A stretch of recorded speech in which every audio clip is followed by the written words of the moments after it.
Hello all morning பிரேக்ஃபாஸ்ட்டுக்கு என்ன பண்ணலான்னு அப்போ தாங்க யோசித்தேன். உடனே ஸ்கூல்லேருந்து மெசேஜ் வந்தது, நாளைக்கு school leave due to bad வெதர்னு சொல்லிட்டு.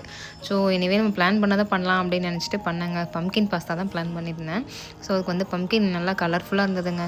அது கட் பண்ணி எடுத்து வச்சுட்டு கூட ஒரு 4 பல் பூண்டு எடுத்தாச்சு. ஸோ ஒரு பேனில் வந்து நம்ம இந்த பூண்டு பம்கின்லாம் போட்டு வதக்கி எடுத்து வச்சுக்கலாம். கொஞ்சம் தண்ணி ஊற்றி வேக வச்சுக்கலாம்.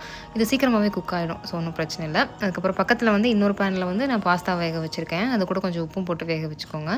அடுத்து வந்து இதை வந்து நம்ம கிரைண்ட் பண்ணி எடுத்துகிட்டு வந்துக்கலாம். ஸ்மூத் பேஸ்ட்டாக எடுத்துகிட்டு வந்துட்டிங்க அப்படின்னா கொஞ்சம் நல்லா சூப்பராக இருக்கும், திப்பி திப்பி இல்லாமல். ஸோ அதை இன்னொரு பேனில் பட்டர் விட்டு ஆட் பண்ணிவிட்டு அதுக்கப்புறமா தண்ணி கூட கொஞ்சம் சேர்த்துக்கலாம். பாஸ்தா வேக வச்ச தண்ணி கூட ஆட் பண்ணிக்கலாம். நல்லா உங்களுக்கு திக்காக க்ரீமியாக இருக்கும். இது கூட வந்து நம்ம சீஸ் ஆட் பண்ணிக்கலாம். நான் வந்து இன்றைக்கி செடார் சீஸும் ப்ளஸ் வந்து அந்த சாண்ட்விச்க்கு யூஸ் பண்ணுற சீஸ் வந்து 2 ஸ்லைஸ் ஆட் பண்ணியிருக்கேன். ஸோ நல்லா க்ரீமியாக வரும். அதுக்கப்புறம் சீசனிங்க்கு வந்து சில்லி ஃப்ளேக்ஸு, இட்டாலியன் சீசனிங், அப்புறம் ஆரிகானோ ஆட் பண்ணியிருக்கேன். ஸோ இதெல்லாம் மிக்ஸ் பண்ணி எடுத்தோன்னா சூப்பரான பாஸ்தா ரெடி.